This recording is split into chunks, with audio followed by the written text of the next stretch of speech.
start record. There we go. And with that, I'm going to turn it over to my colleague, Carlos Velasquez, to walk us through some housekeeping matters. Saludos, everyone. This is Carlos Velasquez, part of the city's recovery task force team. I hope you're enjoying this summer weather. I wanted to share some housekeeping notes. First, this meeting will include interpretation in Spanish and Vietnamese. Gracias and welcome to our interpreters for today, Max, Maria, Lauren, and Keon. To access the interpretation in Spanish and Vietnamese, click on the interpretation button on your Zoom screen and then select the appropriate language. In addition, the interpretation feature for all of you is set to off. We recommend that you all click on interpretation and go to the English channel so you can hear all the interpretations in English. It's just one of the quirks right now for Zoom. So again, we recommend everyone who wants to hear the English language to go to the interpretation and click on the English channel.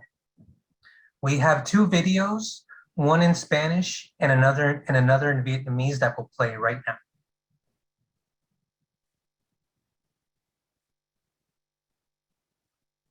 Hola y bienvenidos a esta reunión. Para acceder a la función de interpretación, haga clic en el icono del globo en la parte inferior de la ventana de Zoom y selecciona el idioma que desea. Para escuchar claramente el audio de interpretación, le recomendamos que también seleccione la opción para silenciar el audio original, que es la opción más baja en el menú después de hacer clic en el icono del globo.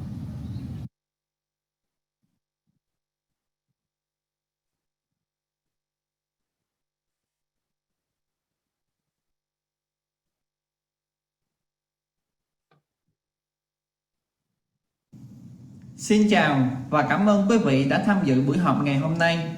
Để truy cập vào phần thông dịch của ứng dụng Zoom, xin nhấn vào biểu tượng hình quả địa cầu ở phía dưới của màn hình và chọn ngôn ngữ theo ý muốn của quý vị. Để nghe rõ lời phiên dịch, chúng tôi khuyến khích quý vị chọn chức năng tắt âm thanh gốc nằm ở phía cuối trong phần tùy chọn của biểu tượng quả địa cầu.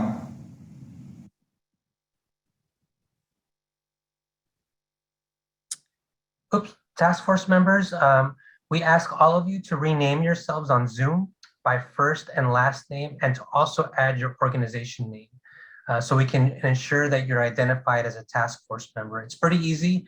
All you have to do is find yourself, your image on the participants window, go onto the top right corner of your image and click on those three buttons and click on rename, and you'll be able to rename yourself by first and last name and organization. And then this meeting is open to the public. Saludos to all of you. Thank you so much for being here.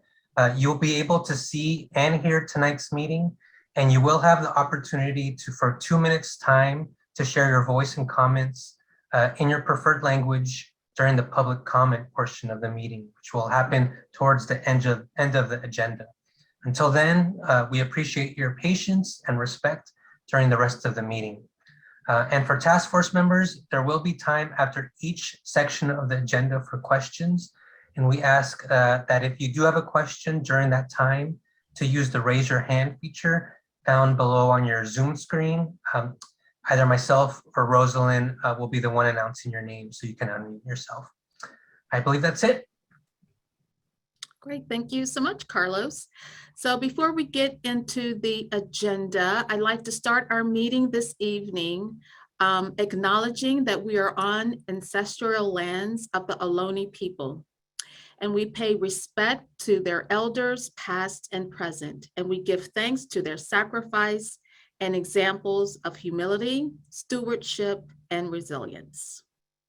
So with that, we will review our agenda for tonight's meeting. There we go. So we're going to start off with some brief general updates in terms of activity that city staff has been involved in. And then we're going to immediately really get into the meat of the agenda for this evening and to talk about the results of the survey on the task force committees, and we'll have a discussion about that. We'll have a discussion about task force committee framework and approach. And then we're going to do a breakout exercise. We're going to divide the group into committees, and we'll share more about that later. We'll have, of course, opportunity for public comment. We'll talk about next steps and adjourn the meeting. So next slide. And next slide. So we just wanted to provide an opportunity to share with the task force and with members of the public some of the activities that city staff has been involved in as relates to COVID recovery work. We are actually reporting to the City Council Community and Economic Development Committee. We actually last presented to them, I believe it was August of last year, and then we recently presented last month, January 24th. And in that update, we shared with the committee members the work of the task force thus far. So of course, we're in the early stages of our work, but we were able to share that we held an orientation meeting, that the task force received a presentation from city staff on the city roadmap recovery initiatives, and that we've actually started the process of forming committees to do the committee work. And our next update to the CED committee will be on April 25th. Also, city staff provided an update on COVID-19 to the City Council at its meeting on January 25th. And the city staff, we do this from time to time to provide updates to our City Council as it relates to recent trends, cases and hospitalizations, the vaccination rates, updates on how we're communicating and outreaching to our community, an update on food distribution, digital equity, and small business recovery. Additionally, city staff has been invited by the county to present at the Emergency Operational Area Council on February 24th. And this group is comprised of elected officials from San Jose and other cities in the county, and representatives from lead professional agencies such as police chiefs and fire chiefs. The VTA is involved, and other service organizations throughout the county. So we'll be providing a brief presentation to them on the work of you all, of the task force, and the work that is ahead of us. And so also during this early portion of the agenda, we thought it would be a good idea if any of our task force members are hosting events or have activities, have announcements, that we would take a little time in the beginning of the meeting for task force members to share that information. And so maybe I'll just pause right now to see if any task force member does have an announcement about a community event or activity that they would want to share with the entire group. And then the future meetings, we'll ask you to email the information and so that we can include it in the agenda. So maybe I'll just take a moment. If anybody has anything, you can raise your hand, we can acknowledge you. I see Dr. Dewan's hand. Good evening, Roslyn and committee members. I just wanted to announce that this Saturday, February 12th, is our Step into Teaching event. It's an opportunity for people who are considering teaching or working in education as a career, either as a career changer or an existing college student, high school student, retiree, anyone who's thinking about how they might be able to help out in education and wondering what the opportunities might be to become a teacher or educator. It's this Saturday, February 12th. It is virtual this year, and there's information on our website for registration. I'll provide that information to you to share with our committee members. Great, thank you so much, Dr. Dewan. Anyone else?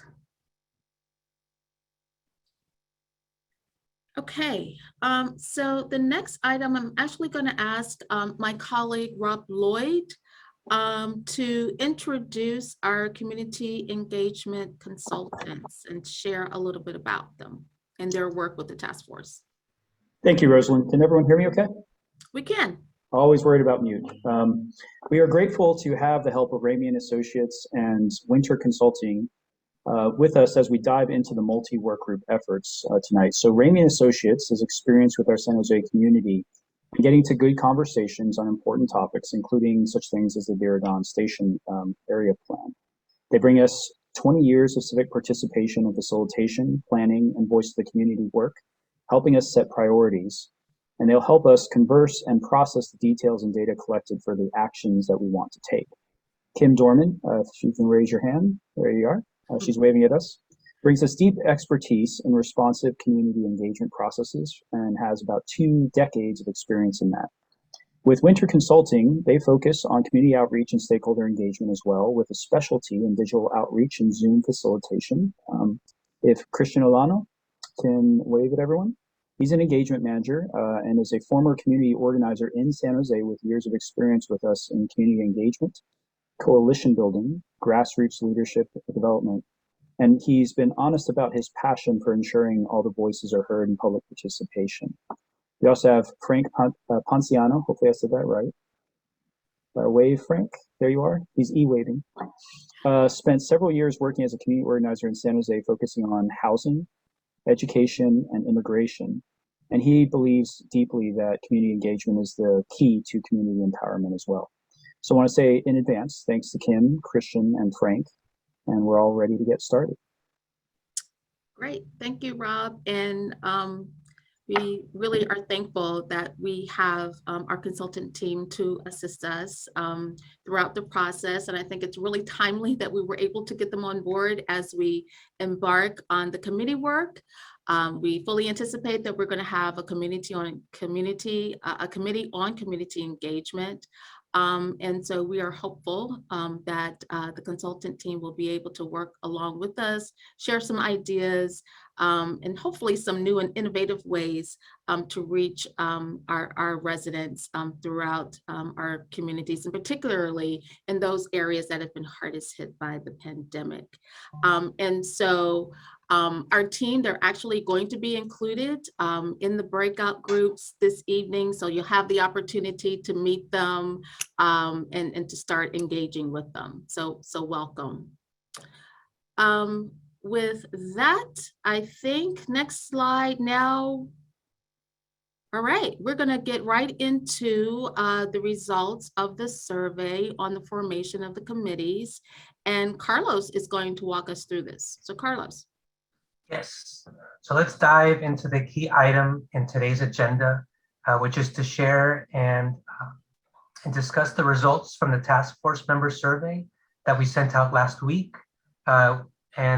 With the goal today to finalize the committees and to begin the true work of the task force.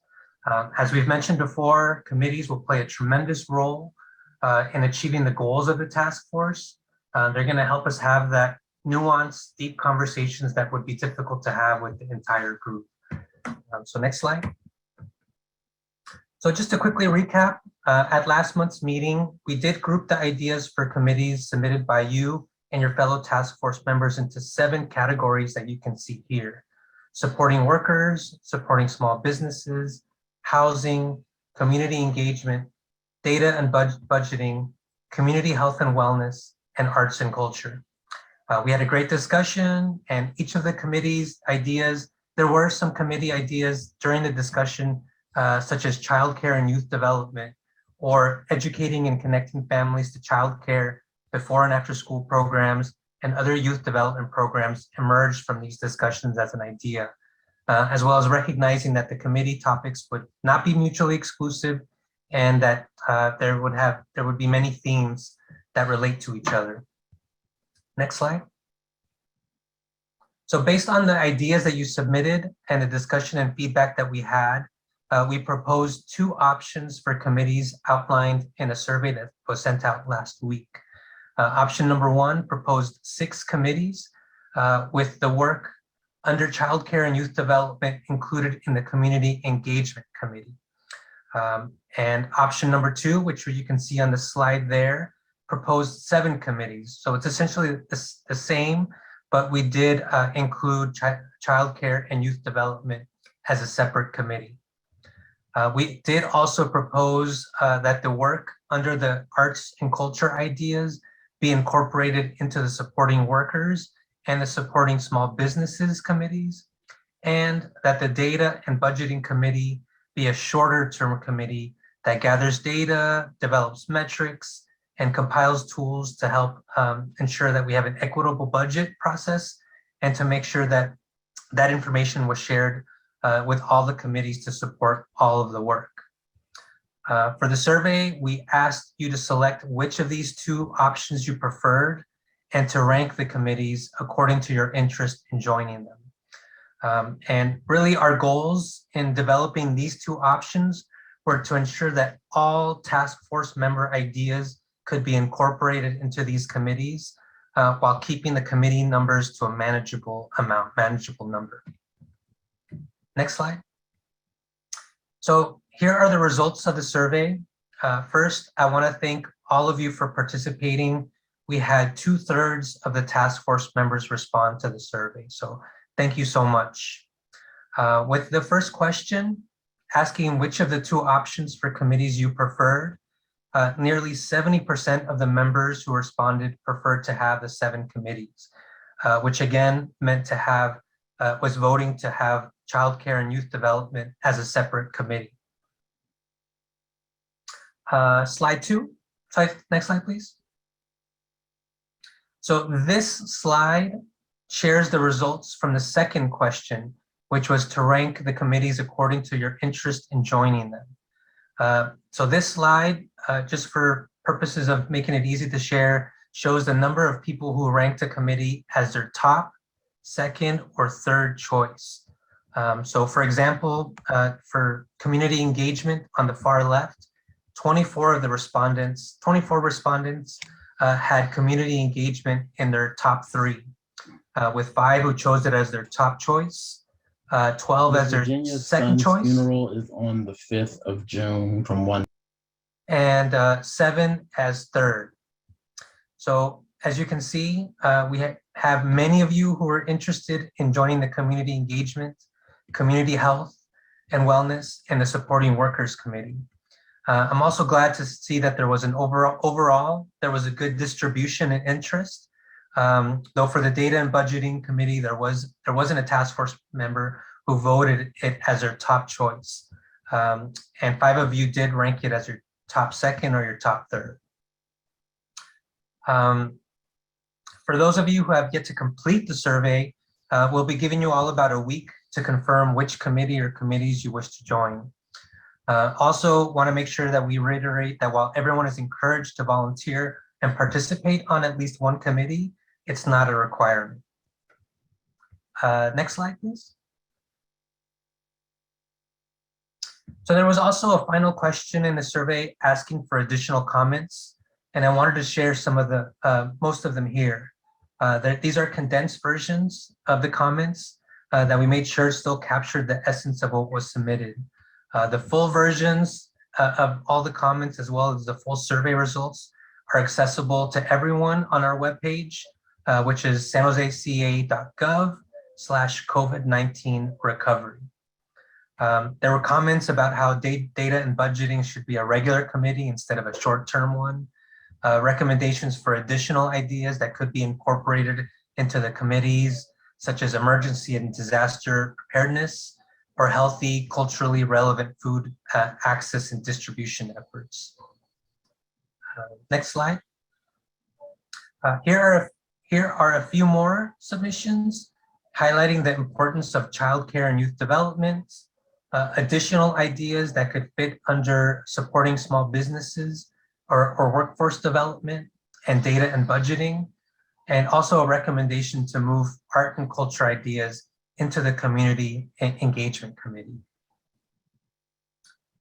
Next slide.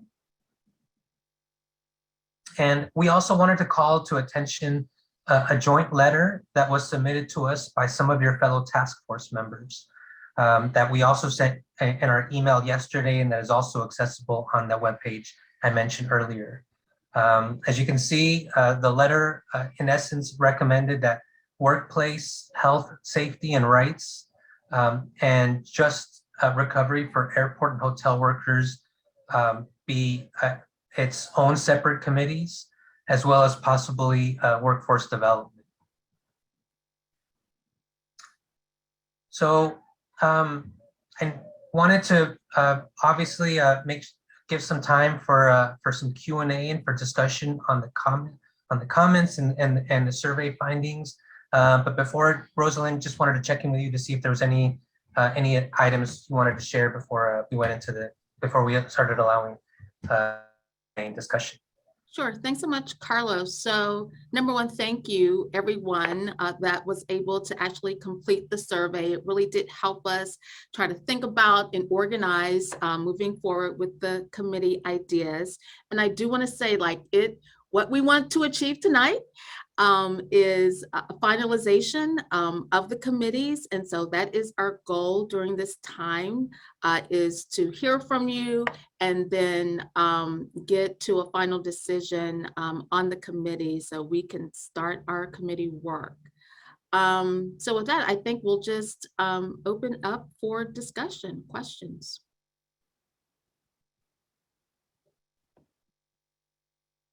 And Carlos, you're going to have to help me see raised hands.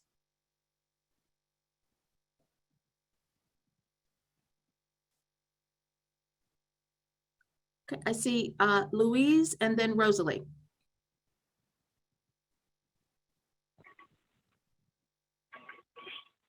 Sure. So thank you for this presentation and for all the work that's been put into this. Many of the labor task force members couldn't be here tonight because there's a conflicting event. So they asked me to express some of what was in the letter.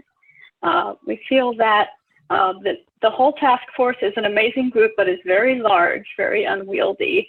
And that's why we were so excited to get into the smaller committees to work on the specific issues that subgroups want to work on.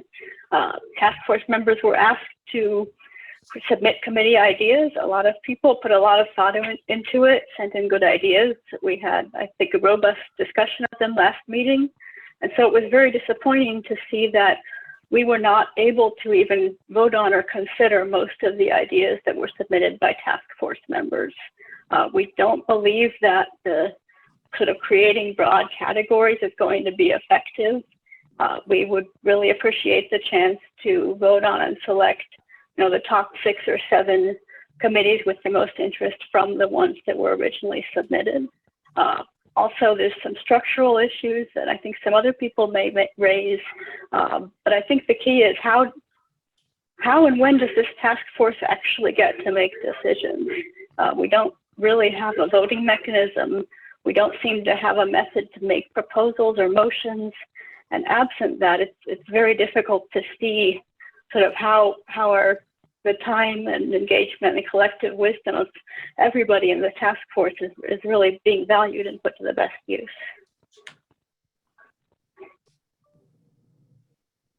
Great, thank you, Louise.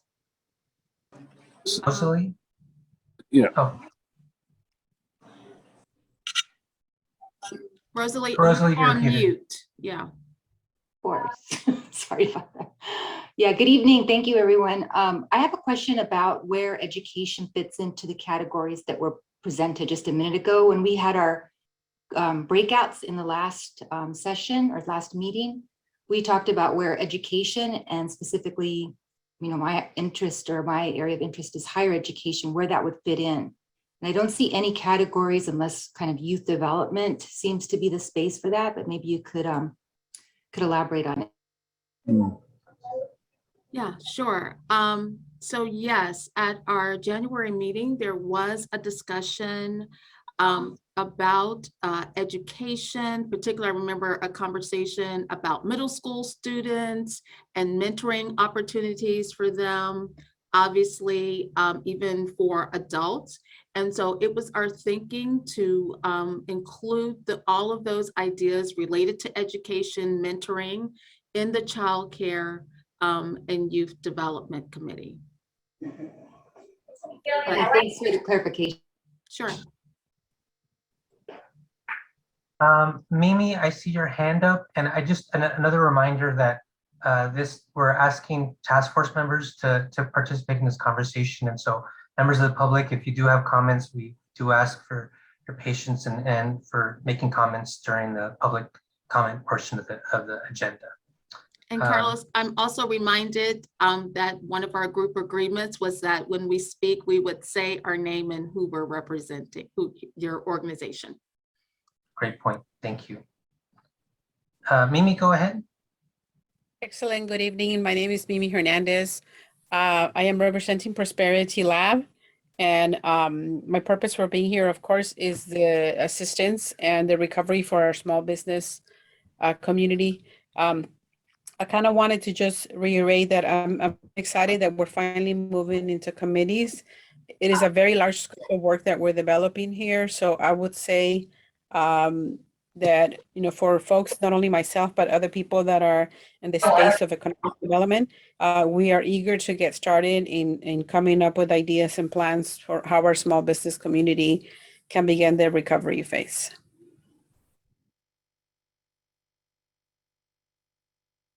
Thank you, Mimi. Bob, I see you're attending for Jean today, so go ahead. Thank you, Bob Brownstein. I'm the alternate for Jean Cohn from the Central Labor Council. I'd like to make some comments in support of the letter which Ms. Cohn co-signed. As an alternate, I'm new to this group, but I've been involved in local government in this region since 1978, so I'm not new at all to these kinds of task forces. And in those decades of participation, I don't think I've ever seen a task force that had as its major problem too much innovation, too much focus, too much creativity. In fact, if task forces flounder, it's because they're unable to set priorities, they're unable to develop focus, and they get lost in generalities. So the proposal that the letter that Ms. Cohn signed is, I think, directed towards achieving the kind of outcomes that the City Council Committee would want from this group. That is, outcomes that reflect focus, creativity, innovation, and the priorities and energy of task force members. I also have to join Louise Arhan in expressing some confusion as to the decision-making process for this group. As Ms. Cohn's alternate, I'm fully prepared to make a motion on behalf of the proposals in the letter, but I'm not sure what the appropriate time is to do that. So perhaps someone can inform me as to the appropriate procedure. I've never been on a task force where the members of the task force didn't have some capacity to make decisions. So I'm assuming there is some way to do that. I just don't know what it is. Thank you. Thanks so much, Bob, for that comment. And to your point, yes, the task force members have total authority to make decisions. I will say honestly, up until this point, you all have been making decisions by consensus. So there have been decisions being made. It didn't go through a formal process like a motion and a second. We haven't had to do that. It's been working well up until this point to do it by consensus. We've done raised hands as a way to capture, right, to make sure that we have been able to document each task force member's vote. I think at this point now, when we're getting into the meat of the task force work, that it is important that, number one, we make sure we hear from everyone. And two, if it is the desire of the task force to use Robert Rules of Orders and to submit motions, we can certainly do that. I think that for this discussion, I think it is important that we hear from everybody who wants to contribute. And then, yes, we can decide at the end of the discussion, absolutely, if a motion is put forth, and then obviously we can vote accordingly. So I hope that's helpful. Thank you, Rosalind. Raymundo, I see you're next, but I want to make sure just Rosalie and Mimi, you have your hands up still. Don't know if you want me to lower them for you or if you still have. Okay, Raymundo. Yeah, this is Raymundo Espinosa. I'm with Gardner Health Services. I'm just trying to make sure that I understand. So the letter is requesting that we move to 2 committees versus the 7 that were identified and voted on, or I guess where people identified whether it was going to be 6 or 7 committees. So the letter is saying we go to 2. Is that correct? No. So, and Louise, I'm happy to let you speak if you like to. Okay, so the letter was recommending a couple things. One is that specifically we feel the supporting workers committee proposed, which includes workforce development, training, unemployed people, employed people, health and safety, and arts and culture, is much too broad. And we would like to see instead the 2 or 3 of the committees as originally proposed. We also thought that other people working in other areas might have similar issues with the proposed committees and wanted to have the opportunity to go back and look at them. But we certainly weren't proposing those be the only 2 committees. Those were just the ones that we've been most focused on. So this is where I'm confused. So how many committees based on a letter would we have? Because right now it's either 6 or 7. Right, so I think it'll be helpful if we could go back to the slide that has the options so everybody can see what the original proposal was. So in the survey, we proposed 2 different options. Option 1 was 6 committees. Option 2 was 7, with childcare and youth development being that 7th committee. The proposal from the labor entities would take the supporting small business committee and break that. No, I'm sorry, the supporting workers committee. I'm sorry, please forgive me. The supporting workers committee, take that committee and actually make 2 different committees. One would be workplace, health, safety, and rights.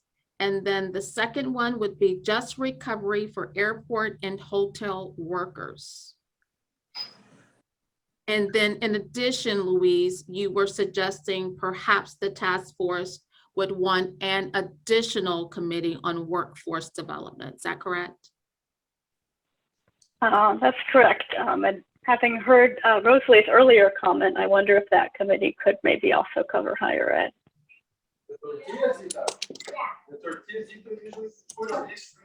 Yeah, so I'm still not clear though, how many committees would we end up with in light of those recommendations? So I think maybe to make it easier for us, so through the survey, the majority of those who responded chose option 2. So we would be at 7 committees. If we take the supporting workers committee and make it 2, then we would have 8 committees. And then if the task force wanted to have a separate committee on workforce development, that would take us to 9 committees. Am I doing the math right? Thank you, staff. Sounds about right. And I'm sorry, I know this is confusing. But we are keeping track of the ideas as we continue the discussion.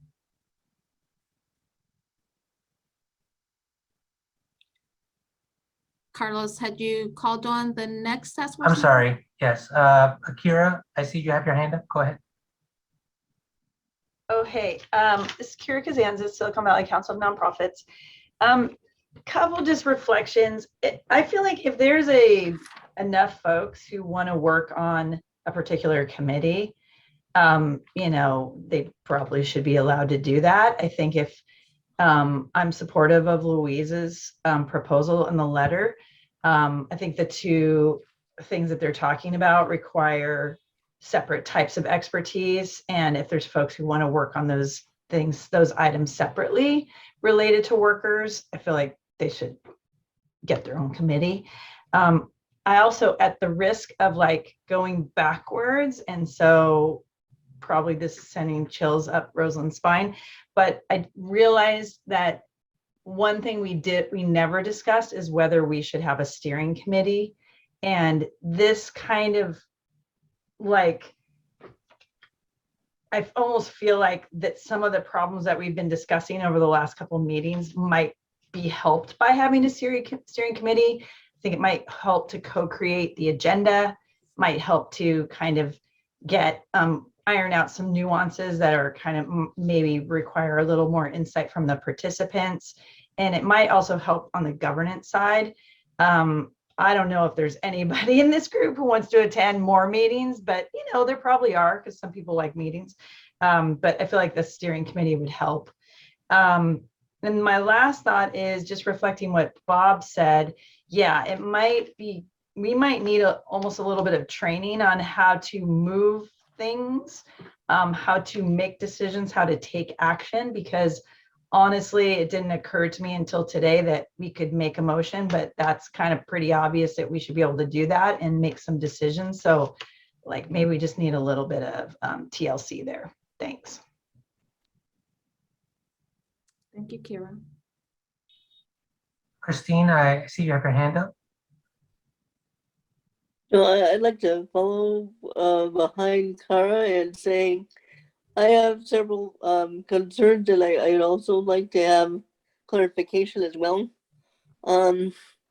One concern that I have as we're forming these committees is the issue of ensuring or affirming full access for all the variety of reasons for access to healthcare, education, employment. All of these things, cross disability issues, do come into play. I'd like clarification as to how we can or how we should address issues that could or might come up that need better defining. For instance, how are we going to ensure those workers that now have some form of COVID that's going to be ongoing, and we do have to recognize that we have people that are dealing with that, to return to work. But more to the point, how do we increase employment for folks with any disability as we recover? Because part of the process here, in my mind, is also to improve quality of life. And one of those ways is to improve employment. So you get a higher wage, so you get benefits, yada, yada, yada. So I just like a little clarification, and certainly having a coordinating council, steering committee, however you want to put it, would add to that, I think. So I just wanted to bring that to the fore and say almost everything that we're doing in these different committees, there is going to be some issue of accessibility ADA concerns. Thank you. Thank you, Christine. And I think we would all agree with you that the work of all the committees, that we would use that lens regarding accessibility, right? That's really important just like, equity is another big concern I know of this committee, and we would do that work with those lenses. Thanks so much. Thank you, Christine. Yvonne, I see you have your hand up. Yes, sorry, good evening. Well, I just had I think it's a comment and a suggestion perhaps. So for the committee for the supporting workers committee, I was thinking, how about you have the subcommittees that focus on different people from different industries. So that way we don't have to add another committee, but we could just within that. And I think it would be great because you could work in synergy and see if there are common barriers or challenges that all the workers are experiencing in different industries and collaborate. That was just my comment in regards to the topic of the conversation that is going on right now. Thank you. Thank you, Yvonne. Araceli, I see you have your hand up. But before you speak, antes que hablas, can we get one of the Spanish interpreters to move into the English room and help us with consecutive interpretation? And let us know when you're in the room.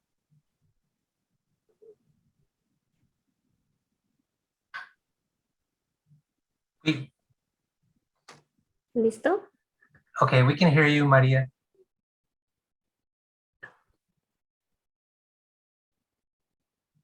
Okay. ¿Ya? Oh, okay. Go ahead, Araceli. Okay, so soy Araceli, soy representante de Somos Maker. Tengo poquitas. I'm sorry, Maria, can you wait until her comment is over and then you can do her.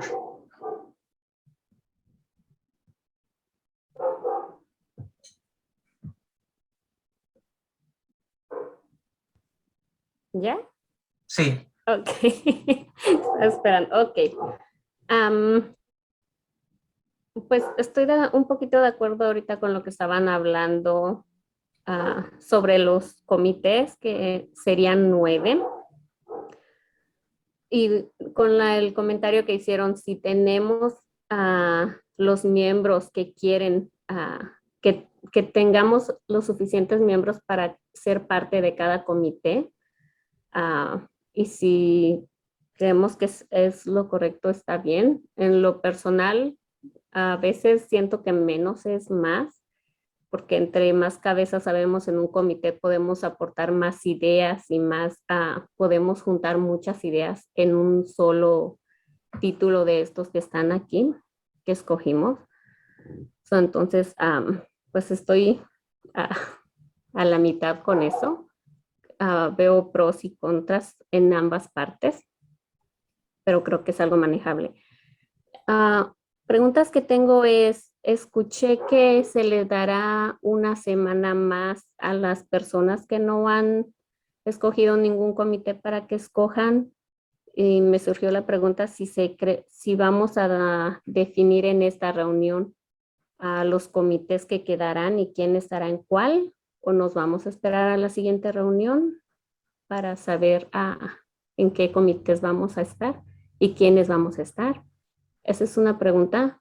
Otra pregunta es, una vez empezando a trabajar en los comités, ¿estaremos trabajando dentro de estas reuniones mensuales o haríamos reuniones aparte de esta? Y dentro de los comités, cuando estamos compartiendo las ideas, ¿en qué momento, si tenemos un momento de que vamos a tomar acción, aparte de solo compartir ideas, algo fijo o cómo estamos viendo esta parte? Ups, lo dije todo muy rápido. Lo siento.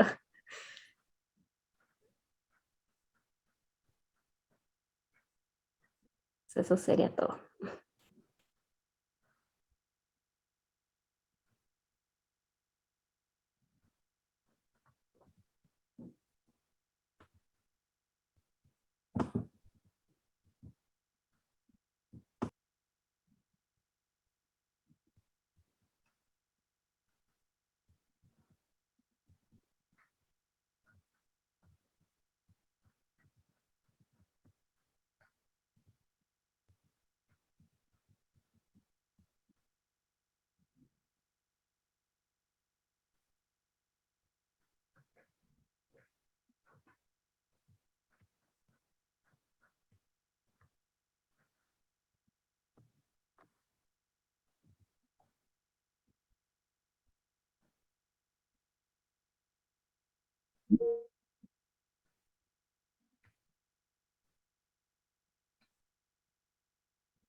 I think you captured it all. Thank you so much, Maria. So Maria, I may need your help in remembering all the questions. So maybe I'll take. Yeah. I think.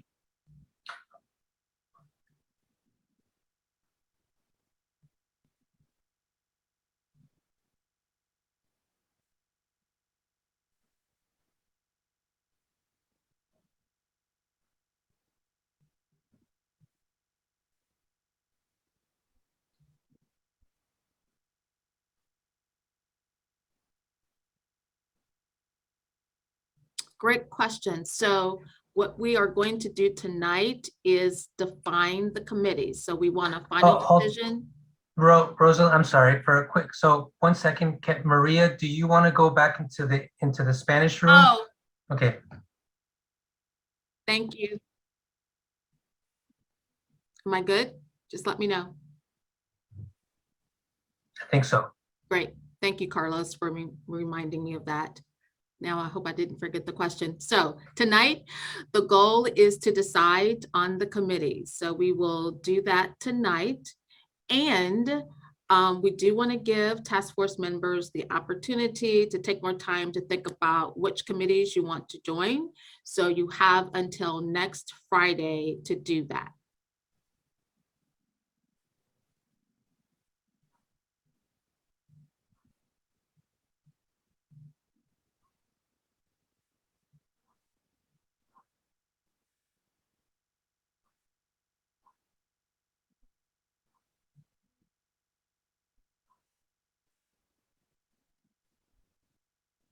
Great question. And in the breakout group this evening, the task force members will be deciding how the committees want to meet and the meeting cadence, so how often. So the answer to the question is we're going to let the task force members and the committee members decide when they want to meet, how often. And it was suggested, I think at the last task force meeting, that perhaps we could use some of the scheduled task force meetings for committee meetings, or at least use like an hour for committees to meet. So that I think that's something that, yes, is on the table.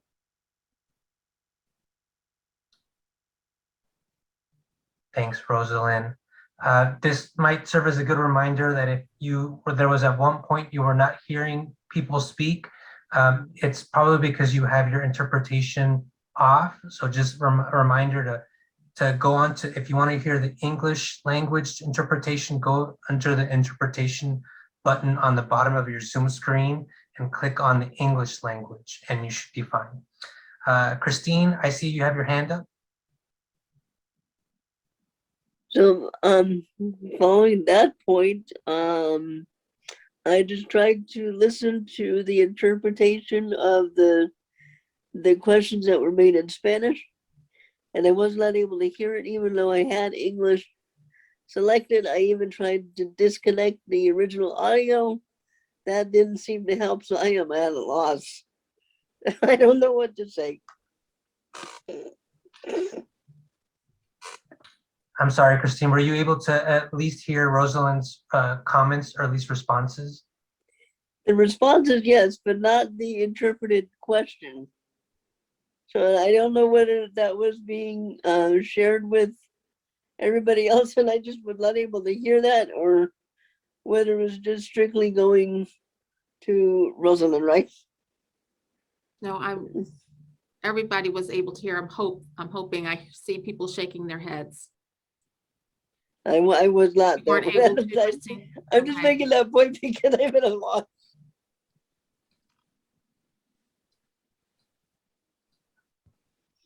I'm sorry, Christine. Well, I believe that the question was really around the meeting schedule. When committees would be formalized. Would it happen this or next week? The people's membership within committees. And then also a question around schedule. When would committees meet? Luckily, I was able to gain some, understanding from the response, but it would have been nice to be able to hear the question too. Our apologies about that, Christine. Jesus, I see you have your hand up. Yes, thank you, Carlos, and thank you, Rosalind. Thank you for all the great work, the presentation. I have just two questions and comments. Now that I see that we have an extra week on selecting these committees, I actually suggested, I'm the one who suggested that the data and budgeting can be an ongoing committee. One of the reasons is because we know that data is always needed. We will need data at the beginning to know exactly what the impact is and what is happening. We will need data during the process and at the finalization, if there is a finalization of this situation. So that is the reason why I suggested to have this data and budgeting committee as an ongoing committee. And I also noticed that no one voted or no one actually raised their hand to be on that committee as the option number one. So I will also include myself there if needed to be part of that. We, together with the Office of Economic Development, we put together a survey between November and April of 2021, and we were able to obtain great data in regards to the impact in small businesses. So again, I believe it's very, very important, that committee, and if it's ongoing, I will really support that. And last, I also want to echo Kyra's comments. I think it'll be great to have a committee of committees, as I mentioned the last time, or a steering committee. That will be a great idea. Thank you.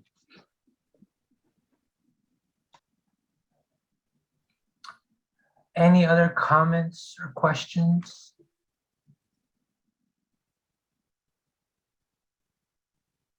Okay, I think that's it, Rosalind. Okay, so I want to summarize the comments and ideas that we have thus far.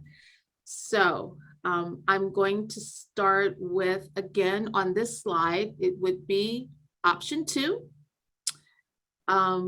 The supporting workers committee would be 2 different committees, one on workplace health, safety, and rights, and the second one on just recovery for airport and hotel workers. We have heard that the data and budgeting committee should be an ongoing committee. And we've heard the idea of establishing a steering committee. And then lastly, I want to make sure that I captured the comment correctly, because there was an earlier comment about education, and I responded that that could be included in the Child Care and Youth Development Committee. So I think I've captured it all. Yeah.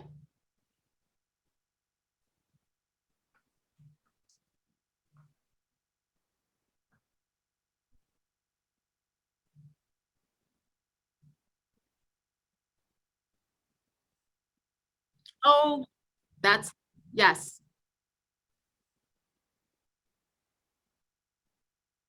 No, committees are brainstorming ideas, they're making decisions, and then reporting to the full task force for final discussion and any necessary action.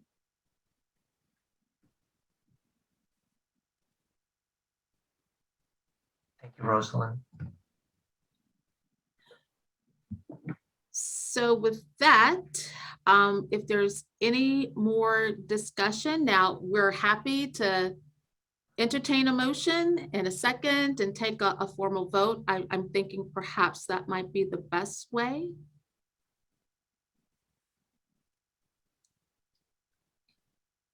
I'm seeing some heads nod. So if there is a task force member who would like to present a motion. Sure. Oh, I'm sorry. Someone else going first. I was gonna go ahead and say, this is Christine Fitzgerald. I make a motion that we vote for number 2, correct? I'm just trying to remember how to phrase it. I can help summarize again, Christine, if that's helpful. That'd be great. All right, so it would be option 2. The Supporting Workers Committee would be actually 2 different committees. I've named them previously: Workplace Health, Safety and Rights, Just Recovery for Airport and Hotel Workers. The Data and Budgeting Committee would be for the full length of the task force, so would not be a short-term committee. And that we would add a steering committee. Is there a second to that motion? Christine's motion. Bob, I see you have your hand up. I would like to second that motion. Thank you so much, Bob and Christine. I see. Jesus, did you have your hand up, or were you seconding? No, I'm actually just point of clarification. I see that on the at the bottom of the screen it reads arts and culture, included in supporting workers and supporting small businesses committees. Can you clarify that part? That means that you're going to have some of the supporters of this, or some of the committee part, and being part of the supporting workers committee, and another team including on the supporting small business, or will it be the same people visiting both committees, or how will that be? So I'm glad you mentioned that, Jesus. Thank you so much. So this idea is that we know there was a lot of interest around arts and culture, and they resonated around workers and businesses. So the proposal was that those task force members interested in the topic, that those topics would be covered in the supporting workers committee, and now they would be dealt with in the 2 committees around workers. Okay, got it. Thank you. Good clarification. So is that one? Can I? Do Go I need ahead, to read? Raymundo. Yeah. No.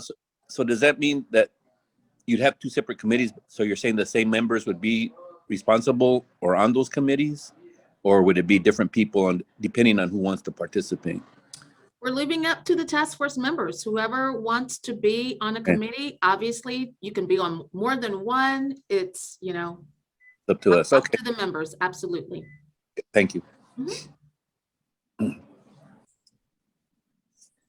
Okay, Carlos, I think that we've got the motion. It's been seconded. Any more discussion? I think it would be good to take a vote by raise of virtual hand. You want to do that, Carlos? Yes. So I guess if you are in agreement of the motion, if you can raise your hand. And again, that's going to the reactions button and clicking on the bottom of your screen and clicking on the raise hand button that opens up.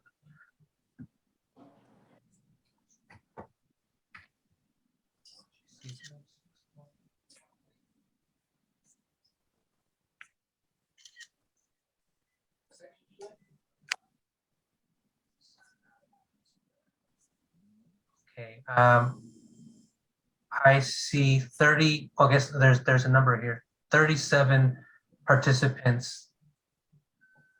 And I want to be clear that also that we're asking task force members to vote here. Appreciate for members of the public and alternates that we're asking task force members, primary representatives, to vote here.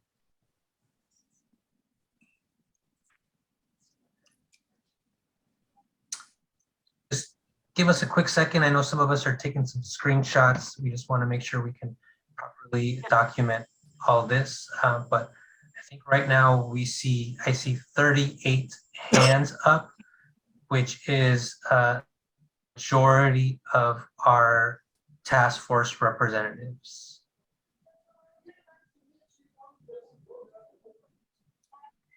Carlos, can we also, just for record keeping purposes, if we could have these members put their hands down, and then if there are any opposed, if we could have them raise their hands.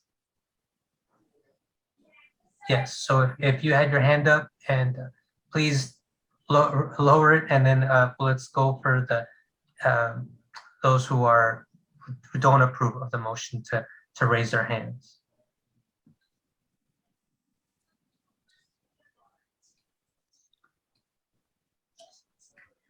So I still see a few hands raised from the previous. I see one hand right now, Justin. Just want to make sure we're. And did we, oh, okay, I think it's down now. Okay. All right, so if there are any task force members opposed to the motion, if you could raise your hand.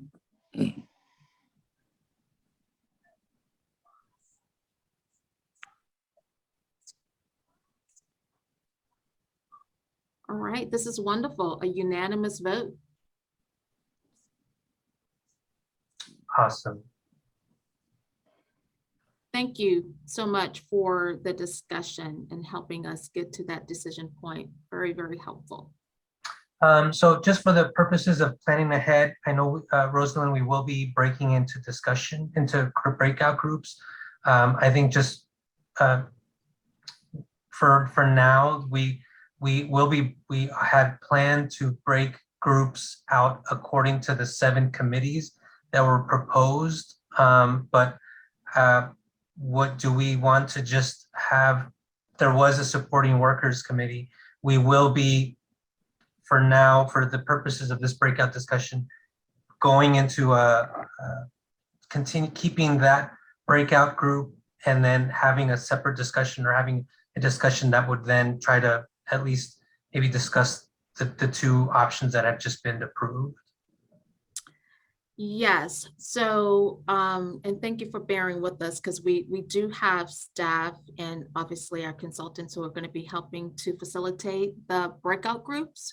So we're ending up with more groups than we anticipated, and that's absolutely fine. So what we're suggesting is that when we do the breakout groups around supporting workers, everyone who's interested in the 2 specific topics that we have 2 committee groups around, we're going to put everybody in the same group just for tonight.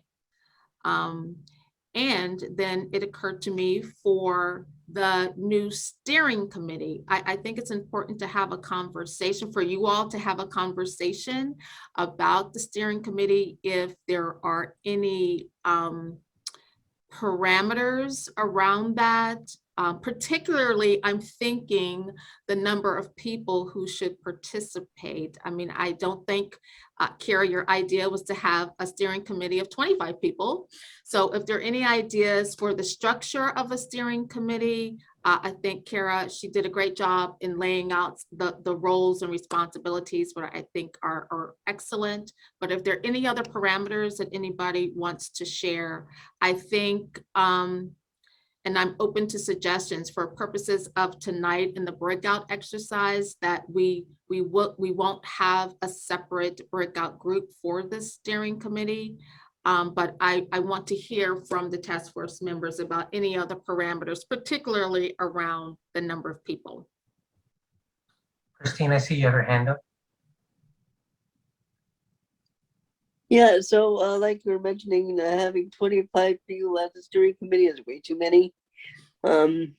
Equally so, having say like 3 is too little. So to my mind, and from what I've been involved with over the years, a good size that I've seen is somewhere in the neighborhood of 5 to 7, but no more than that. And if it were up to me, I would personally really suggest that we consider, onboarding, if you will, the full force Robert's rules process, so that, you have some kind of head and support, mechanism to form the steering committee. But, always with the idea that the steering committee itself would determine how it operated. Great, thank you for your comments, Christine. Any other ideas, suggestions?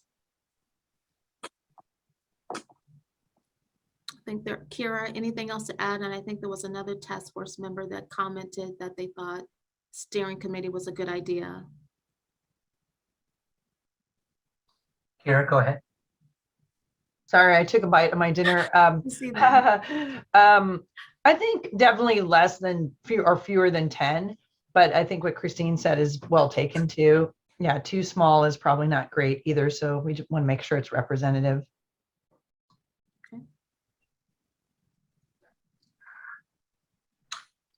Jesus, I see you have your hand up. Go ahead. I think I'm not sure if it will be a difficult part here. It will be selecting who those steering committee members will be. I believe that at least a representative from each one of the different areas like health, business,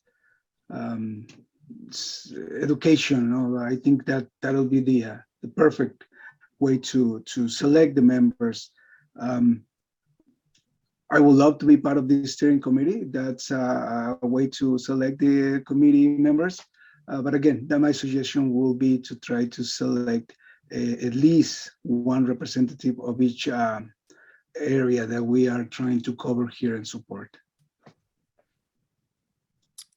Great idea, Jesus. Thank you.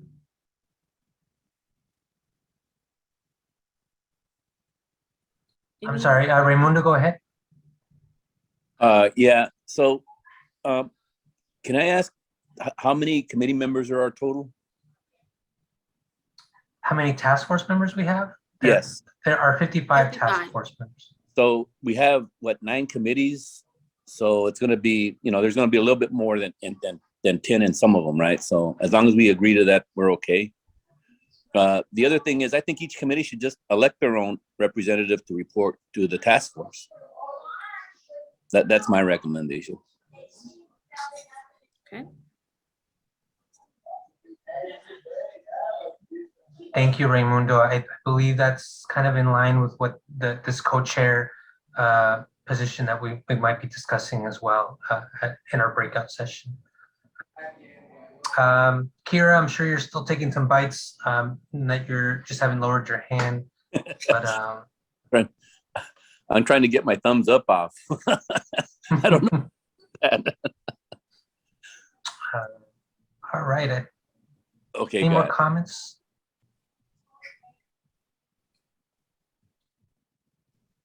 Okay, so I think it's fine if it, Sorry, I think I see Derek with his hand up. Oh. Yes, Derek Grasty, Black Leadership Kitchen Cabinet. Yes, with 55 members and now 9 committees, it seems reasonable that we would have at least 6 or 7 people per committee. That seems to be a doable group. And in terms of efficiency, I see that as being manageable for all. I don't necessarily believe that everybody can be on their first choice. We did ask first, second, third choice, and we should adhere to that type of criteria so that we have balance on all committees. Thank you. Thank you, Derek. Yes, folks will have the opportunity to join multiple committees, so it's not going to just be a equal balance, as you mentioned. And I think, and we did mention that joining a committee is voluntary. There people still will have the option of taking a step back and as in terms of this decision making, the committees would still bring the decisions back up to the larger task force. So it's our hope that folks, regardless of being involved in a task force in a committee or not, still have the opportunity to have leadership in making decisions of the entire task force. All right, thank you.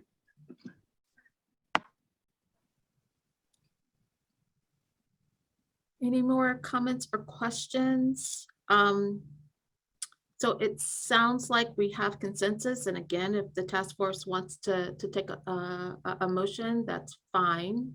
And for clarification, we are now at 8 committees, correct, staff? Plus the steering. So a total of 9, including the steering committee. Yes. So if Okay. we're taking away the supporting workers, then that would make it 6, and then we're adding the two additional ones for workforce, and then the steering committee. Steering committee makes it 9. Yep. Steering committee makes it 9. So here's an idea when we, in terms of selecting a person to be on the steering committee, I think there was a good idea that when we do break out into breakout groups, if in the breakout groups this evening, if you think you can come to a decision on the task force member to serve on the steering committee, that would be great. I want to throw that idea out. Don't want to rush you. If there are any other ideas about how we could get to the membership of the steering committee, that would be great.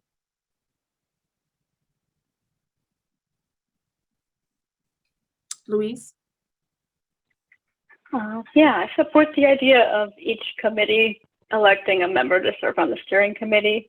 A little hesitant to do it now because I think a lot of people weren't here, and I noticed a good number had to leave at 7. So maybe the committees, once they're fully formed, then can choose their representative. Okay. Thank you. Very good point. And actually, it might be better to take some time in determining the membership of the steering committee, and that's an action that we can agendize for the next meeting, so everybody is prepared. I think that's a great idea. Any other discussion or ideas? Derek, you started? Okay.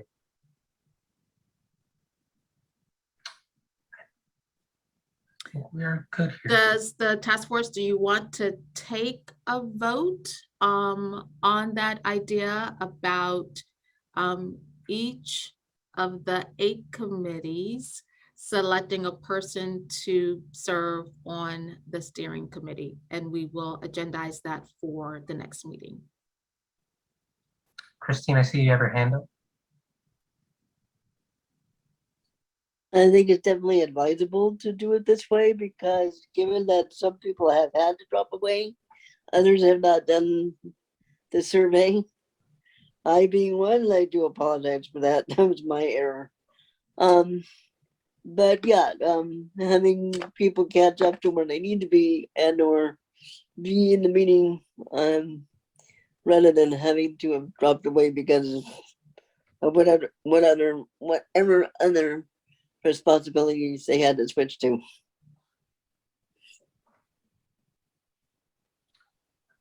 Thank you, Christine. Mimi, I see you have your hand up, and then Frederick. Are we looking for a motion? Because I'm happy to make a motion. I think definitely each committee should pick within the members who is going to represent them. So if we need to make a motion, I'd like to make a motion that each committee chooses as their own representative.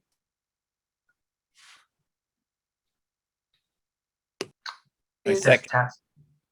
Raymundo Espinoza from Gardner. I second the motion. Thank you. There more discussion. I see more hands raised. So Frederick, did you want to comment? Yeah, I just have a question about the role of alternates and if they are to attend the committee committee meetings of the task force member with the member. And just wanted some clarification on that. Great comment. Go ahead, Rosalind. no, you go ahead, Carlos. Yes, that is something we're going to be getting into right now in terms of this committee framework and approach, but alternates will have the opportunity to join committees, to be full-fledged committee members and participate in the conversation. Go ahead, narrator, Dr. Dahl. Yes, I just have a question regarding the role of the task force. I know Kira spoke about some of the responsibilities, but my question was more around what would be the commitment in addition to participating in the task force and being a member of a committee? Just so we can make that decision in the committee, right? Who we appoint to take on that role. So we're gonna, actually, in the next segment of the agenda, we're gonna get into a little bit about the committee structure and governance and some ideas. So we can get into that, absolutely.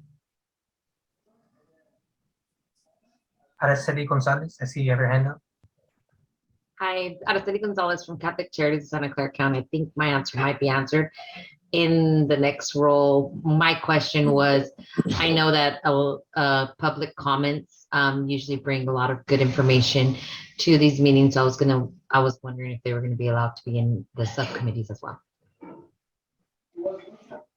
Members of the public, was that your question? Correct. Yeah, so the idea for the committees is that their task force members can extend an invitation to anyone to join that committee. So it's an opportunity for our community to be a part of this process. Absolutely. Wonderful. Thank you. Great. Great. Raymundo, I see your hand up. No, my question was answered. Same question. So if we want people with lived experience, we can invite them in to comment and provide input on. Absolutely. Good. Okay. I'm good. Great. So I believe it seems like the questions are kind of approaching what we're going to segue into. And so it looks like, go ahead, Rosalind. Yeah, well, before we do, because there is a Oh, motion you're right. and a You're right. second on the You floor. are So correct. let's take our vote before we move on. Raise the hand, right? Yes.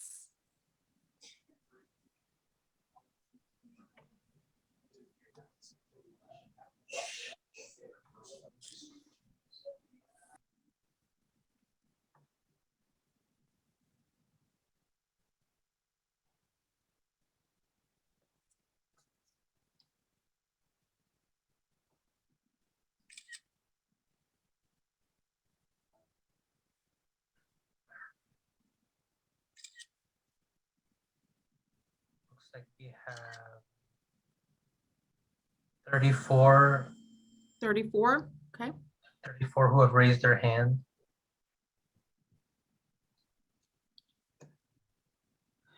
Okay, if you could lower your hand and then we'll see if there are any no's.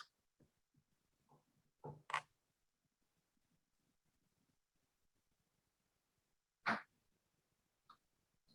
still have about a few hands raised. Kira, could you lower your hand? Thank you.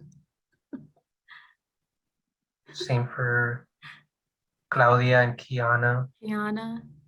All right, Kara. All right, I think Okay, all hands are lowered. Great. Anyone opposed to the motion? Awesome. Another unanimous vote. Great. Thank you so much.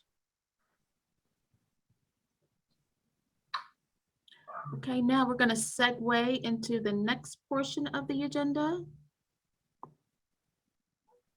All right. Okay.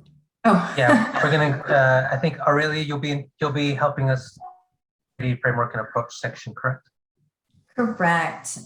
Good evening, everyone. My name is Aurelia, and I am also one of the city staff for the Recovery Task Force. So I feel like many of you already have covered my presentation for tonight. So just wanted to really talk about, many of you have expressed to us that you are ready to do the work. And then even quoting it from Mimi tonight, that you are eager to get this work started. So what the task force committee framework and approach, who can be a committee member? So you as a primary task force member can be part of this committee. The alternate task force, I believe, Frederick, that answers your question.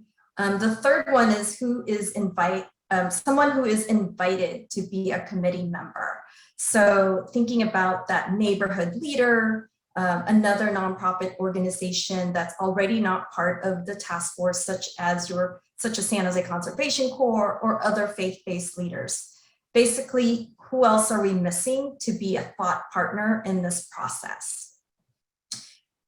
Committees will review existing data services and resources included in the city's COVID-19 recovery initiatives and help connect residents to resources which you all have heard from our December meeting, identify any gaps and suggest actions to address needs, compile preliminary findings and potential action items to inform city budget process that will start in April, compile feedback from the community engagement. You will actually have the opportunity for input as we create the community engagement strategy. The last one on here is develop action items for full task force to consider and include in final report to the city council. So that timeline, or what does that look like?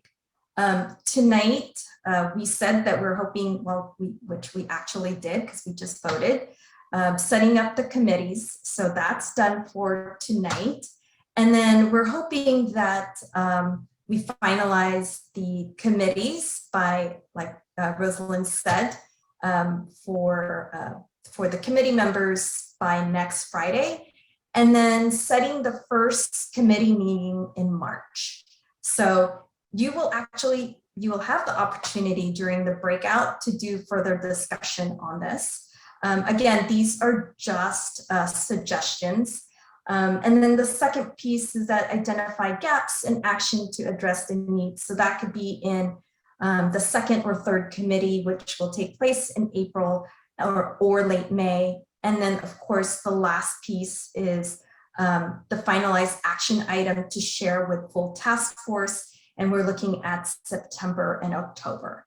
As you could see at the bottom of this, it has the community engagement. So this will most likely be in everyone's committee plan. Many of you are subject matter experts already that's going to be participating in some of these committees. And so we're really going to lean on you to guide us on some best practices for outreaching and connecting resources, especially the hardest to reach community.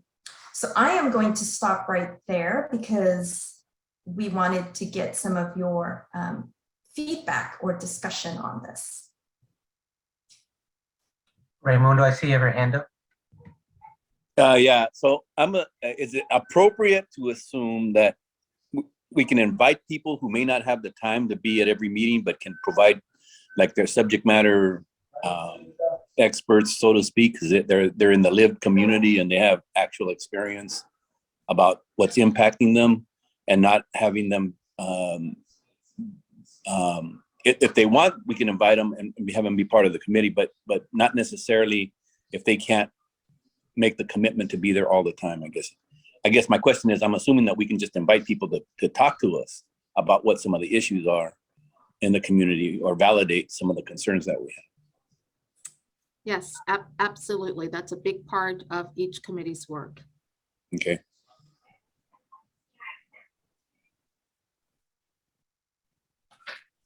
Thank you, Raymundo. Any other questions? Dr. Hurtado? Yes, thank you. So I'm wondering, because we're probably not going to be able to be in all of the committees that we're interested in.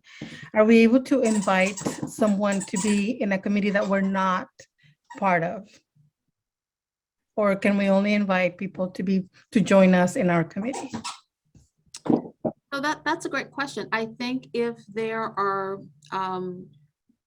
residents or neighbors, business owners, whomever that you think should be a part of a committee, I think it's more than appropriate to approach those committee members or the chair of that committee and say, hey, this person would be a great resource, or you should really reach out to them, I think it's absolutely appropriate for the task force members to make those connections. Yes.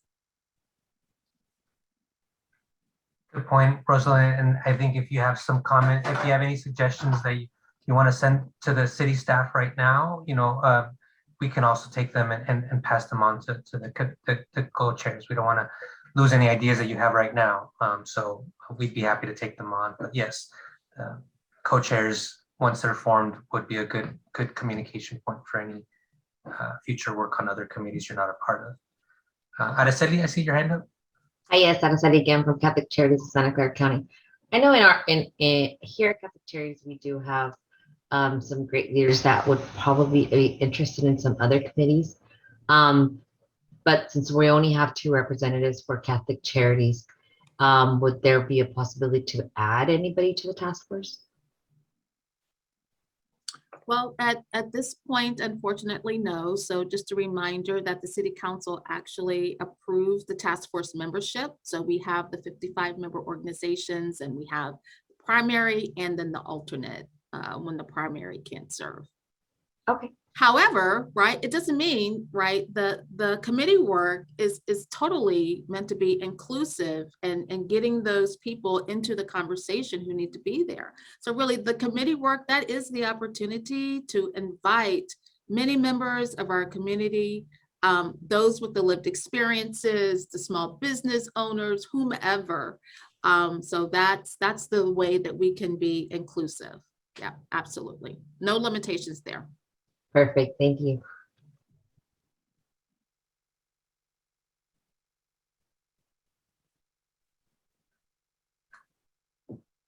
Any other questions or comments on the approach and framework? Claudia, go ahead. Yeah, I would like to ask, once we start forming these committees and we decide to meet in a different time, not during these recurring meetings, is there a way that we can have support from the city to have a translator, like the support to have like interpretation in Vietnamese and Spanish? Yes, absolutely. Again, we want to be inclusive and make sure that people have access to the committee work. So yes, and by the way, each committee will have city staff assigned and a consultant team member assigned to help you do your work. We're here to help facilitate the process. It's your work, but we understand that you're going to need some resources and staff assistance. So we're going to be available to do that.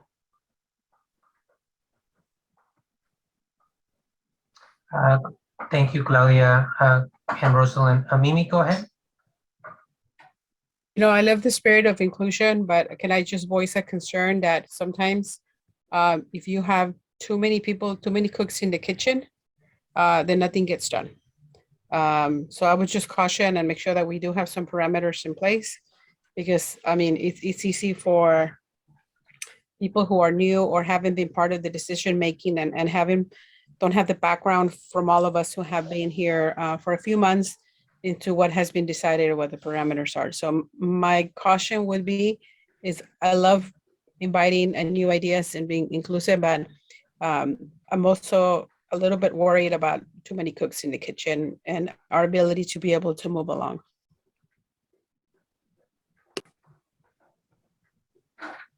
Thank you, Mimi. Yeah, that's a good point. I think that's something that when we do the breakout groups, each individual committee can talk about that. Absolutely. Claudia, I think you have your hand up unless you still have an additional comment.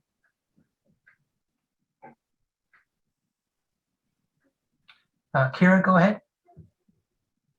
So wondering about the timeline that has us providing some, like, I guess, recommendations to council in September, October, and wondering whether if there are committees that are done with their recommendations in time for the city budget process, would those recommendations be able to move forward more quickly, and particularly if they had a budget component?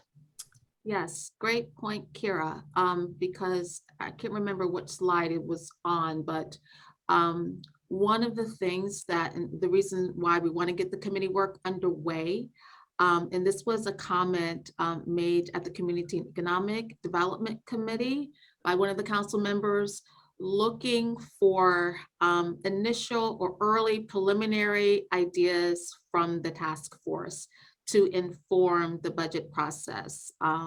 So that April timeframe is really important. So we want to get the committee work started. We want you to start engaging community members so you can come up with ideas that we can present in that April timeframe. And in addition, right, because we know that they'll hopefully will be funding in the following fiscal year. So even though this task force, your final report will be getting to council at the end of the calendar year, there'll still be opportunity to still inform the next budget cycle as well.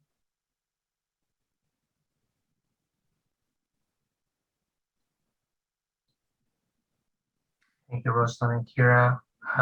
Mimi, again, do you have your hand up with the question or? Okay.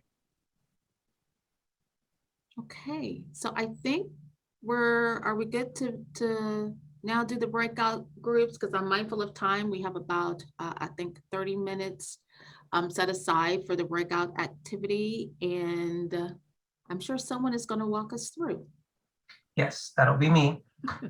So we're now going to go into the second to last part of the meeting. Public comment will be after this breakout exercise, but this breakout is going to be an opportunity for each of you to break into groups according to committee topics and to begin visualizing and formulating the committee work. We want to give you a lot more time than we did last month.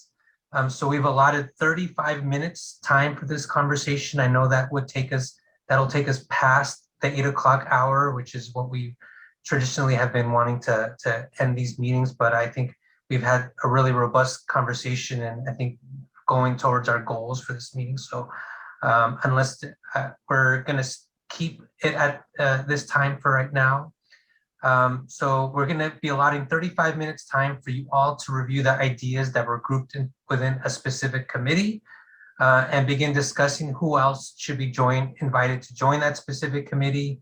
So that, again, as Aurelia mentioned, this could be non-task force members and organizations, and see if one or more of you are interested in serving as a co-chair. So really having the conversations that we've already been discussing during this meeting. There will be time after the breakout for one of you to report out on any key comments or takeaways from your group's decision. So next slide, Aurelia. So the breakout groups will be organized by committee topics. And again, since we did vote right now to split the supporting workers, I think just we ask that those new committees will be having their discussion within the supporting workers committee for tonight.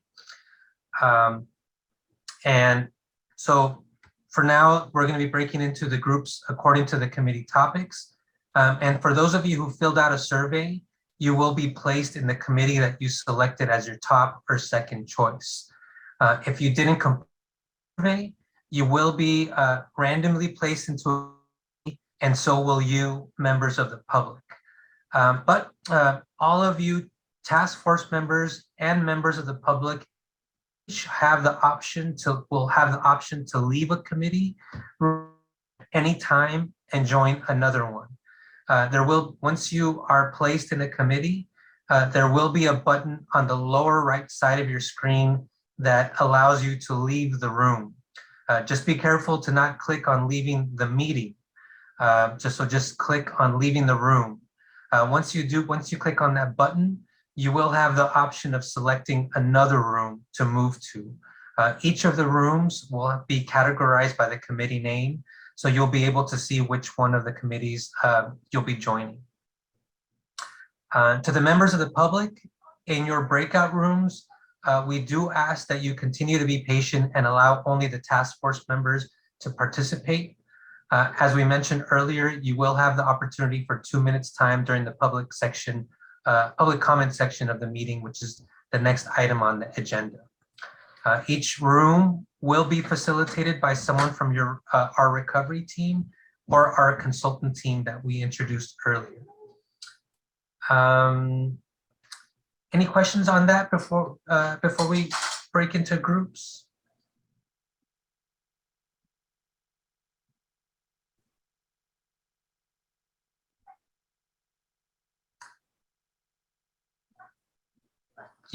Yep, you read my mind, Maria. So I did want to make sure we make some time for anybody who needs a Spanish interpreter into their room to raise their hand now. Araceli, I do believe that you will be requesting an interpreter. So we'll be placing an interpreter in your breakout room, which I believe right now is housing.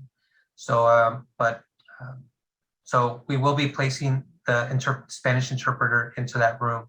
Is there anybody else that requires Spanish language or Vietnamese interpretation? If so, please raise your hand.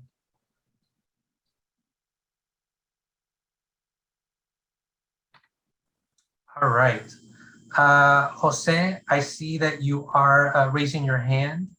I know that we are scheduled to have 2 Spanish language interpreters.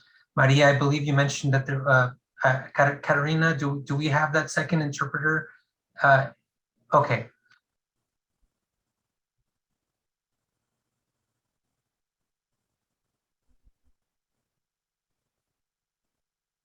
Great.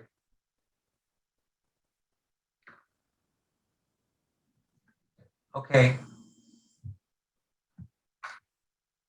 Yeah, so I think, Maria, what we're going to do is place you, connect you with Araceli, and then Rodrigo will be placed in the room that Jose is placed in. And I recognize that you have 20-minute segments, so let me know if that's an issue, because I know that we're going to have a 35-minute.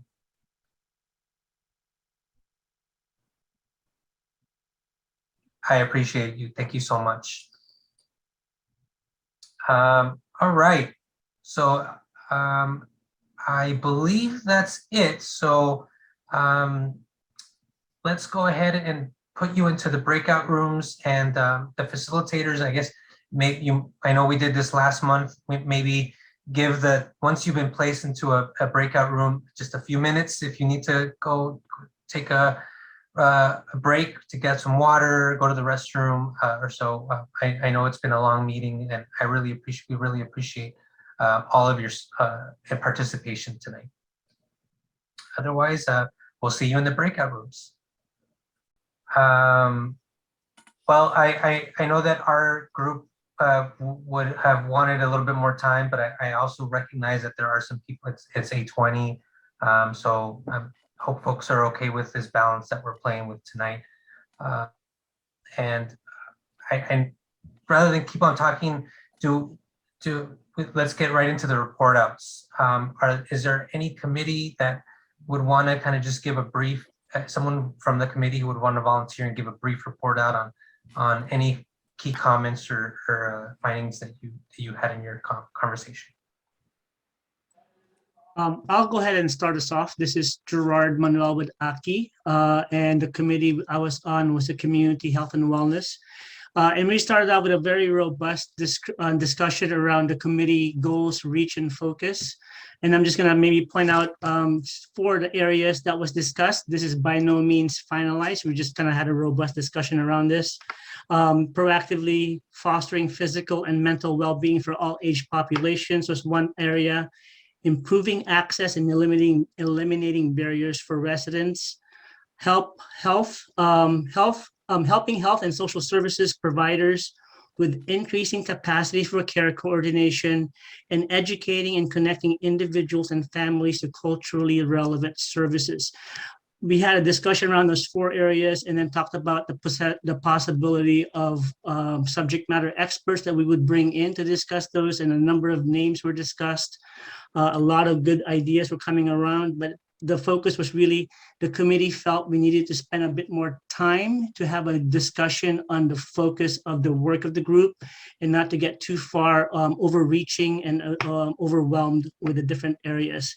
And I do want to say that we did end up selecting a date for our next meeting. So for those of you who are interested in the Community Health and Wellness Committee, we are meeting on March 2nd at 10:30 a.m. Again, that's March 2nd at 10:30 a.m. Committee folks, if I miss anything, go ahead and provide some input. I just did a very quick overview. Yeah, this is Raymundo. The big picture was, I think the items covered, but they were very broad. And so in the committee, we would begin to refine more detail what needed to be done.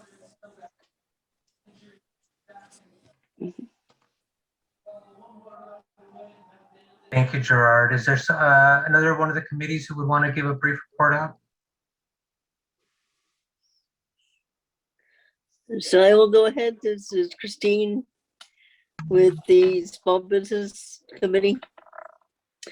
We took a look at the definition of the different definitions of micro enterprise, enterprise, and big companies that are starting back up.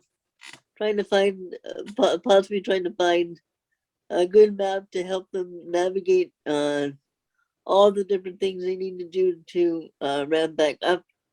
Looking at organizations that could offer additional support or information to our group. We have discussed, we haven't set a time of day quite yet, but we've said, first of all, Jesus and I are co-chairs of the group. We came up with, we're gonna do 2 meetings a month. The larger task force time is one, and the other one is TBA. But beyond that, we're raring to go and looking at all kinds of other things. And guys, have I missed anything? Christine, can I just clarify? I don't think we decided on co-chairs. We decided that Jesus would be the chair. I don't know if I'm misspeaking, but that my understanding is that we're moving towards Jesus being the chair of the committee, given his background.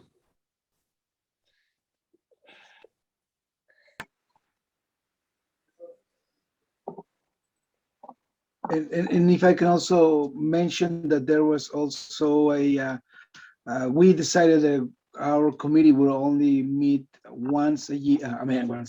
Once a month, plus this task force as well. So we might take the hour that you offer, Carlos. That probably this monthly task force, the second hour, we can probably use it for the committee to meet. And the other part of the comments was that, as Christine, and thank you, Christine, for the comments. As Christine was mentioning, we wanted to have a good definition of small and small businesses, because some of the, by definition of small businesses are very large businesses, and they do, being mindful of the impact that they're also having, but having support for both segments of those small businesses. So that was probably the other part. And I think other than that, also we recommended a few new members for this committee, and some of them being in the arts, and some of them being also on the with community members, like Somos, like the School of Arts at Mexican Heritage Plaza. So I think we were missing a little bit of time to have more discussions, but it was a great meeting. Thank you. Great group.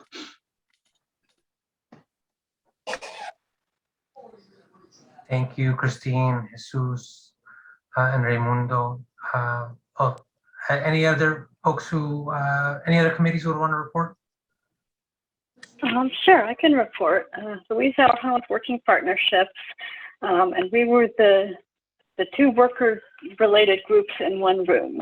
So it was a little bit confusing, but we looked at the description and thought that we needed some more time to workshop it. So that's sort of a to-do item for the first meetings. We did think it would be really important to be connecting with the other committees, especially since a lot of what they do is intrinsically tied to workers, such as childcare, such as small business. We also had quite a lot of arts and culture organizations that were in our room, and so they wanted to just kind of figure out where they fit and make sure that they could be in a committee that has a strong focus on the arts, which we thought might be accomplished by broadening the airport and hotel committee to encompass hospitality and arts as well. I think that's where we settled on. And we want to try to have a meeting in February and then also use the hour at the task force meeting in March. But we didn't pick a date just yet. And I think that's it. Chime in if I missed anything.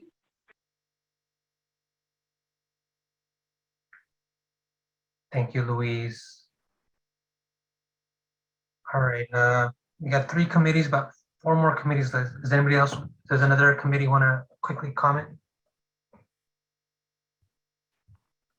I can go. I am filling in for committee members. About half of our committee had to leave at 8. So we kind of jumped in and started with the description and added some expanded ideas related to the Child Care and Youth Development Committee by adding early care and education, other programming for children and families, and just making sure that the description encompasses all age groups. We also talked a little bit about the data that might be available and interesting for committee members to review. We were able to talk a little bit about who else might be invited to the committees.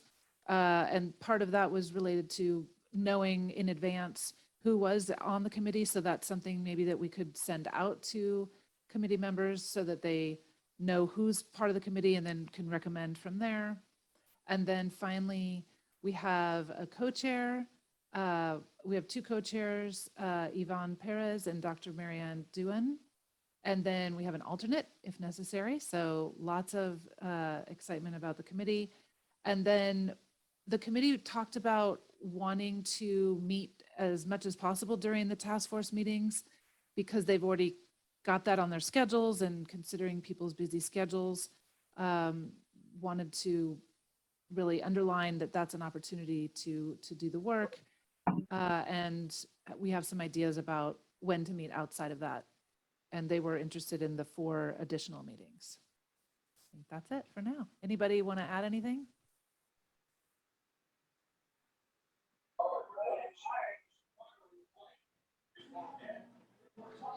Thank you, Kim. I believe we still have 3 more committees. Does anybody else want to chime in? This is Ali Lopez. I have been chosen as the chair for the Data and Budgeting Committee. If Rob, can you coordinated? But hey, Carlos, can you let me share the screen? Yes, please.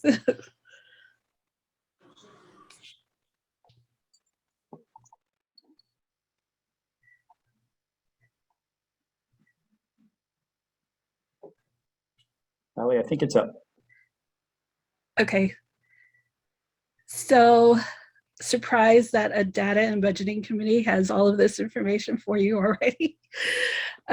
So we decided that this sounded more like a steering committee that supports all committees in gathering data, developing metrics, and providing tools to ensure an equitable budgeting process is for a task force-wide understanding and application. We want to include people's voices and ensure that our goal is to make sure that the funds produce impact. I'm not going to go all through the whole thing, but I think the most important areas that we're going to start with is data sourcing, gathering the data, making sure that the data that we do gather is private and secure. And so we did recruit Lon from CyberTrust, who was a part of our committee, although she's not officially part of the task force. We appreciate her. And then kind of create the infrastructure for all of the committees to provide and report the data that they gather and the ongoing discussions that they have, so that we're able to share that information across the other committees. Did I miss anything? Oh, you're going to share everything. Okay. So we thought that, like I said, 7 main committees that we'll participate with to provide the data. We did say that we'll start with our own economic development offices to get some data from them with regards to, for instance, small business. Rob did mention that San Jose State might have a data program where we could pull information from.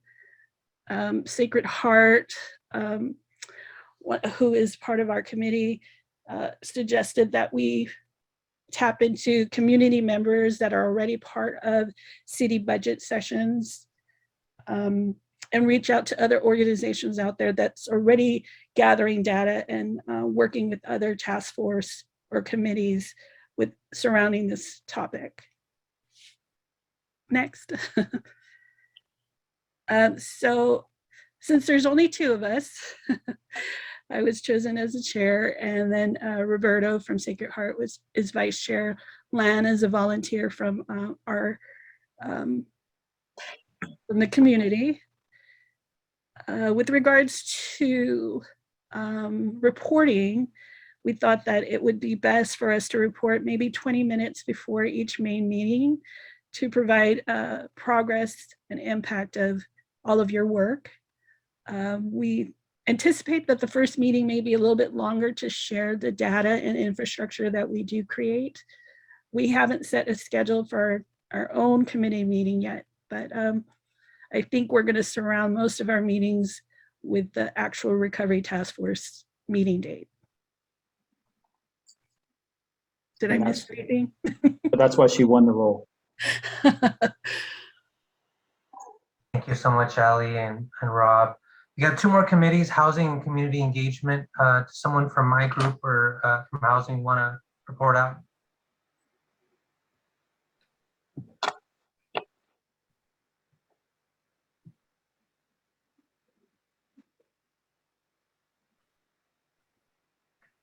And I guess if not, that's okay too. Yo me tocó en vivienda, en housing. Sí se escucha, ¿verdad? Definitivamente nos faltó tiempo. Llegamos al segundo. Want to make sure, perdón, Araceli, want to make sure that Maria is on the English call, or Rodrigo?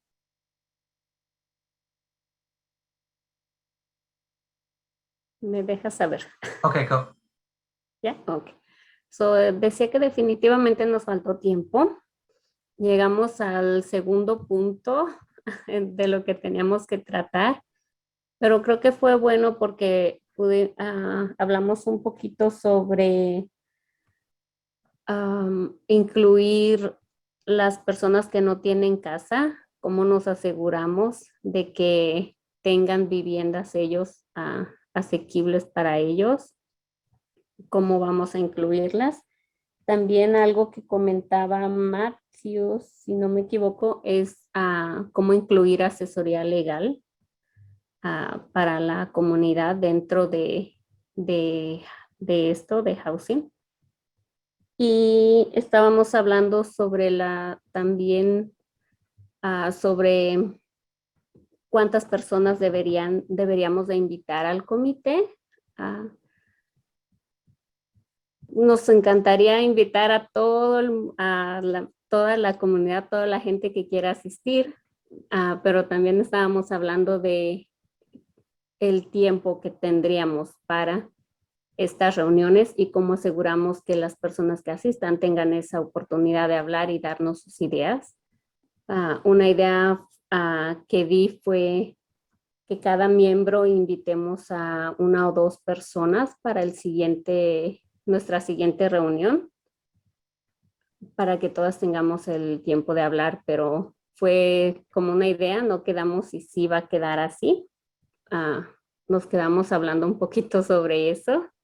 Y sé que se me está pasando un punto importante que se agregó a las prioridades.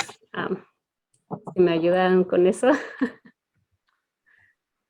Gracias, Araceli. Just want to make sure Maria, Rodrigo are they still here in this room? I can hear you. I can hear Okay, you. well.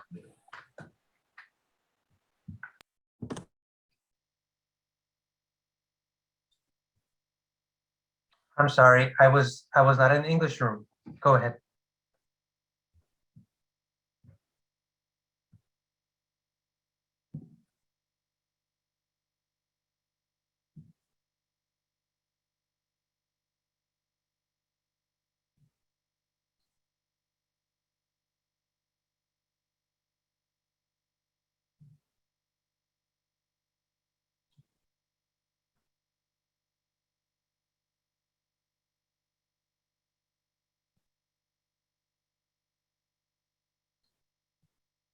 Carlos, can you hear me?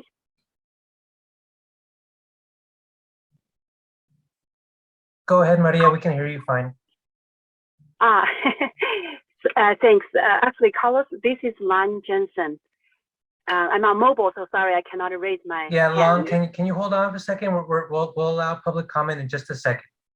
Oh, okay. If you could just call my name and then I'll come on. Yes. Okay, thanks.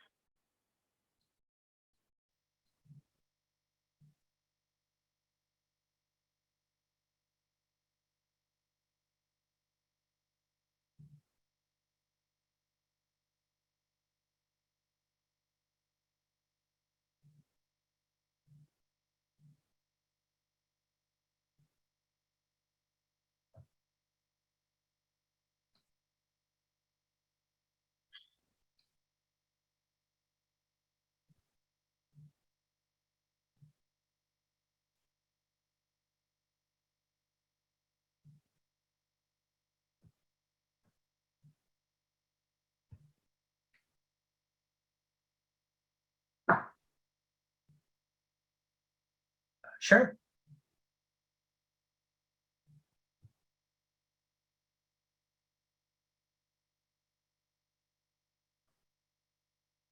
Yeah, I think that wasn't discussed. I only got to the first 2 points.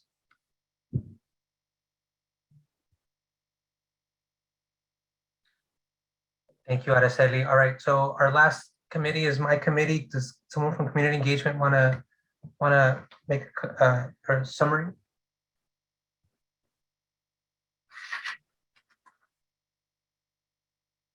I'm happy to do so, but wanted to see if any of the task force members wanted to first. Go ahead, Christian. Great.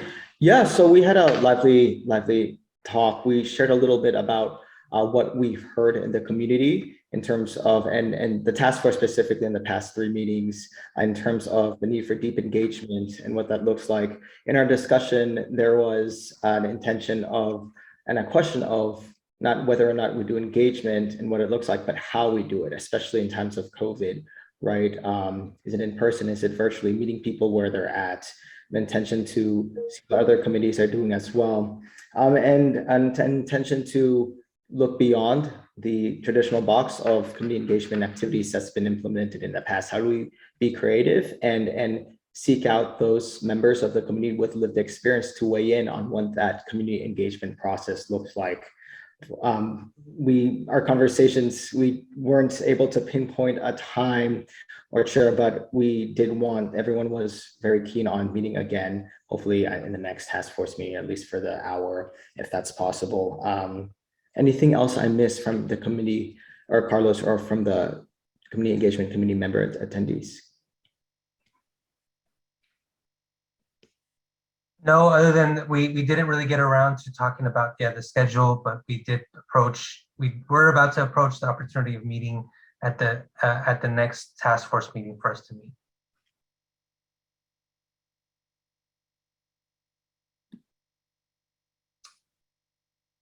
Right, unless there's anything else, I know we want to get us moving, so we can, unless there's any other comments, we will move to the public comment portion of this meeting, the final item in this of our meeting for tonight.